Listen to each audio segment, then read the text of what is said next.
At sa isang tahimik na gabi sa Bethlehem, sa ilalim ng malamig na hangin at maliwanag na mga bituin, isinilang ang batang iyon.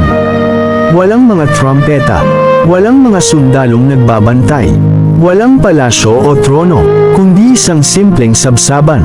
Isang lugar na hindi inaasahang magiging simula ng pinakadakilang kwento sa kasaysayan.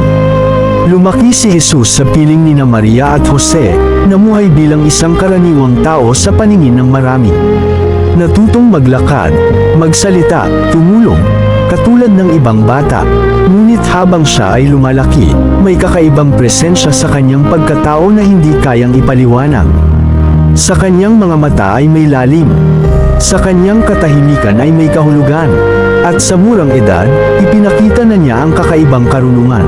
Sa loob ng templo, nakipag-usap siya sa mga guro ng batas, hindi bilang isang batang nagtatanong, kundi bilang isang taong may nauunawaan na hindi kayang abutin ng iba.